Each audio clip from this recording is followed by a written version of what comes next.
This lecture will prepare you for class on Thursday when we talk about the Dawes Act. We just need some basic factual information before we can have a really interesting discussion, hopefully, about the Dawes Act and how it affects Native Americans on Thursday. So by the end of this lecture, here's what you should learn. You should know how the Homestead Act and the Transcontinental Railroad sped up Western settlement. Both of these things are going to be actions taken by the government, the federal government, to promote Western expansion. And then we also want to know, how does this affect the Native American population in the West? Secondly, how does the federal government's policy towards Native Americans change in the late 19th century? We've already looked at the early 19th century. That was a policy of removal, of pushing Native Americans further west.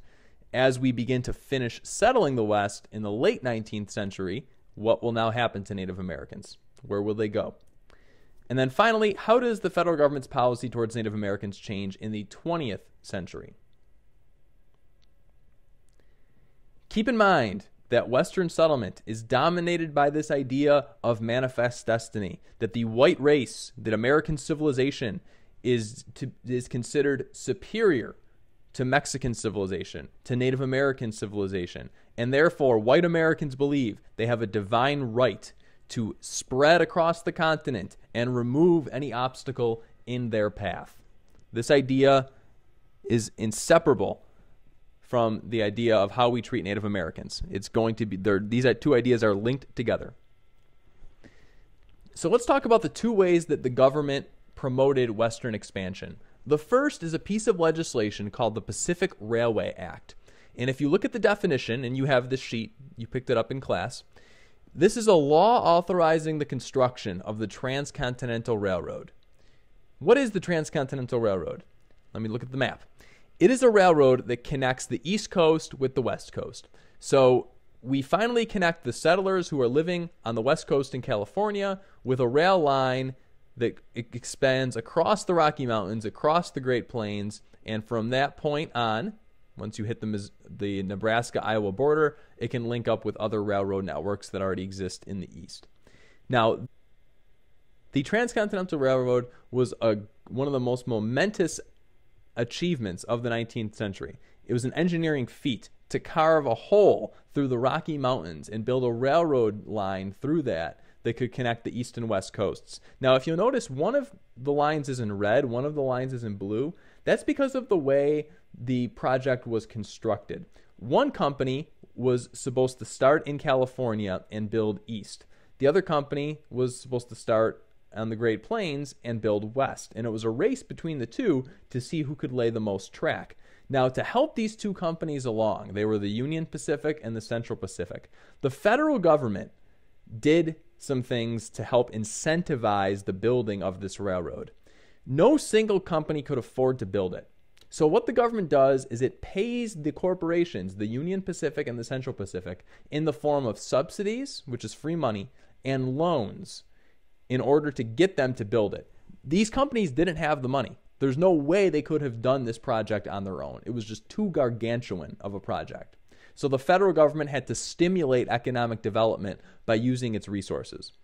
And then the second thing that needed to happen before this railroad could be built is we had to have land to build the railroad on. And so what the federal government does is, since the federal government technically owns the territories, the areas of the West, before they become states, they're under the control of the federal government. The federal government gave away land to these railroad companies. No single company, just like they didn't have enough money on their own, they don't have enough land on their own that would stretch from the West Coast across the Great Plains. So the federal government provided free land and money to help get the railroad built. Free land and money.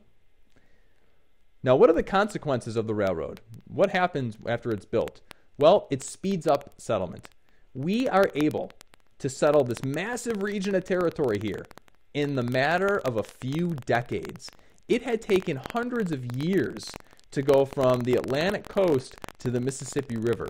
Yet, because of industrialization and the mechanization of the economy, this area of the West is settled in a very rapid manner. The second factor that sped up Western expansion, also sponsored by the federal government, is the Homestead Act. The Homestead Act, as you can see here, is a law that authorized the government to distribute 160 acres of free land on the Great Plains mainly to anyone who applied for it and agreed to farm it for 5 years. Now, why did the government decide at this point in history, 1862, to give away free land? Well, let's take a look at a map. It's probably common sense to think that Western expansion took place, if you watch my cursor here, simply from an east to a western movement, where the line of the west was kind of a linear line constantly expanding as it moves across the continent. As this map shows, though, that's not how Western settlement took place. In fact, Western settlement was very piecemeal. It was very discombobulated. And as you can see here, areas of Illinois and Missouri, which are green, are settled at the same time that California, way on the west coast, is settled. Same with parts of Oregon. What gives? What made this happen? Well, here's what happens. In the 1840s, with the California gold rush and also rumors of California having very, very long growing seasons. In fact, it has 2 growing seasons. That's where your broccoli comes from in the wintertime, of course. People leapfrog over the Great Plains. They simply skip this region. They go along the Oregon Trail and the California Trail, and they head to the West Coast. They are California dreamin'. Well, the Transcontinental Railroad was built beginning in 1862 to connect the west coast of California with the rest of the nation. But the problem the government faced here was that all of the area in between the west coast and the east was not settled. And really the only people who live in this momentous region here are the Plains Indians. So in order to encourage settlement, to finally link up the West Coast and the East Coast and to fill in the gaps, the United States government passed the Homestead Act, authorizing people to settle in that area by giving away free land. Now, the reason the land was free, quite simple. It's bad land. The Great Plains were passed over for a reason. They used to be called the Great American Desert. Nobody wanted to settle there. They did not have the technology, the irrigation technology or the plowing technology to farm that region. So what were the effects of the Homestead Act? A couple different things. The Homestead Act finally results in the West being settled. Furthermore, it brings millions of immigrants to America because the chance to own land is a pipe dream in Europe.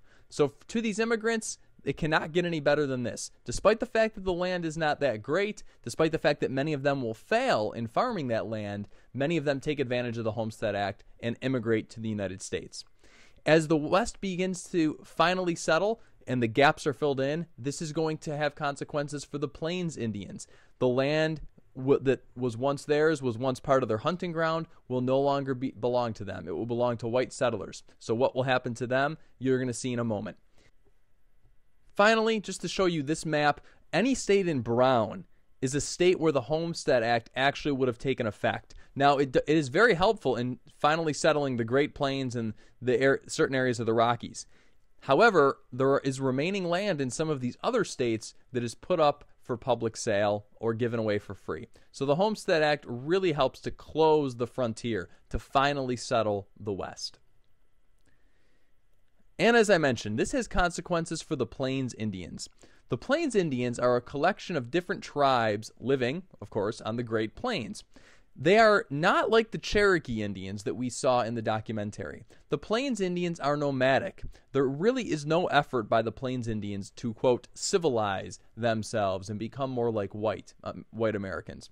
They are nomadic. They follow the buffalo population on horseback. The buffalo is the source of everything they need. It is the source of food, clothing, tools, housing.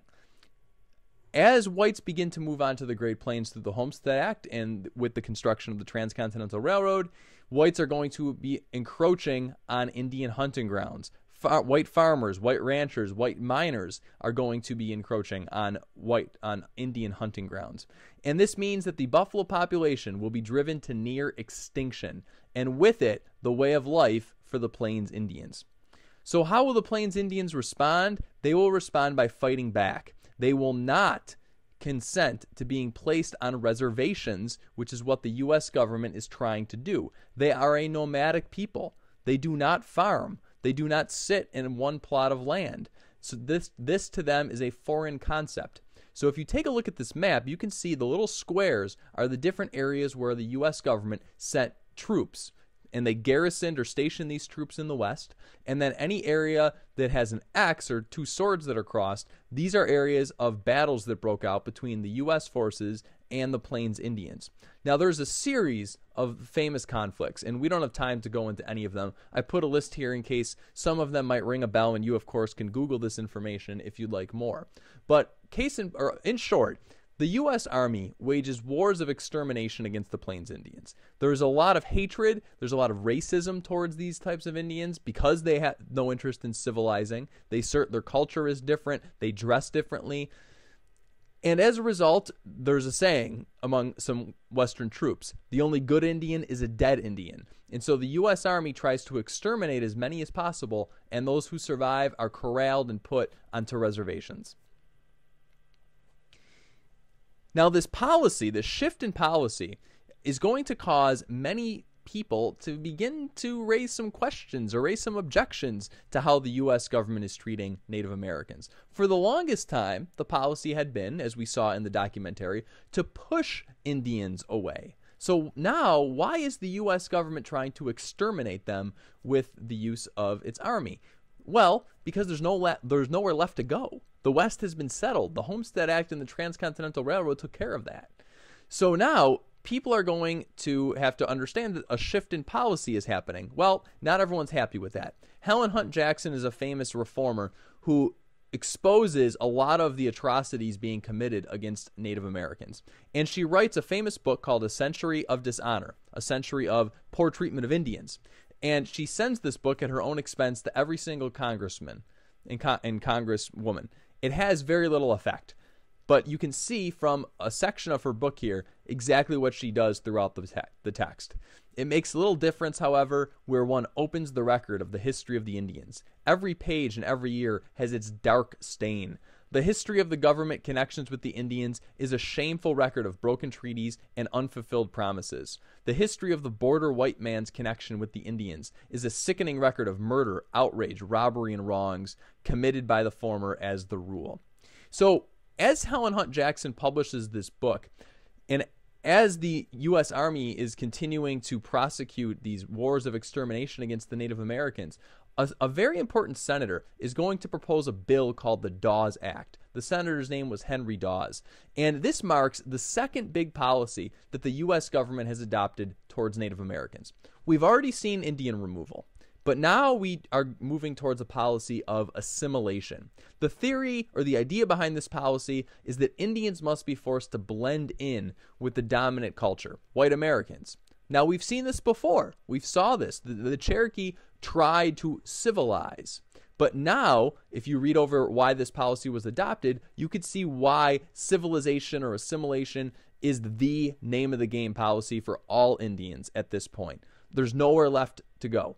Indians, if they're going to survive, have to blend in with the white population. They will not be allowed to maintain their cultural traditions.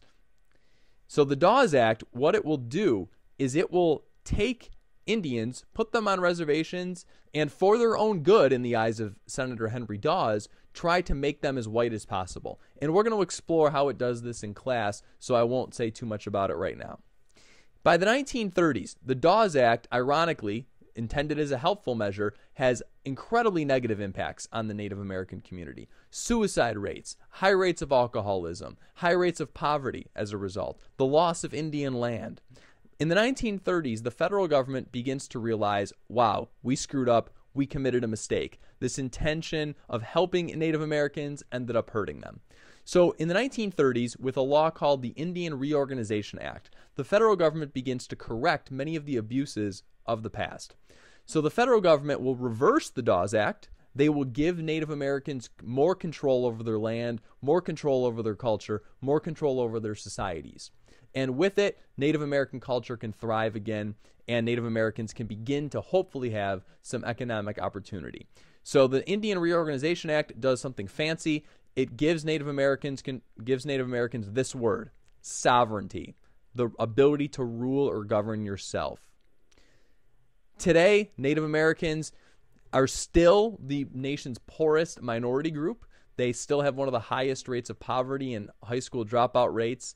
And you cannot say that history doesn't matter when looking at the Native Americans today. Certainly, their condition or their status was shaped by certain historical events and the treatment they received at the hands of the federal government. And finally, if you take a look at this map, most of the red dots here signify where Indian reservations are, and you can see the effects of the policy of Indian removal from the early 19th century. Native Americans were driven from the east, mainly into the west, at which point they were put onto reservations and forcibly assimilated into American society. So that brings this lecture to an end. Good night and good luck.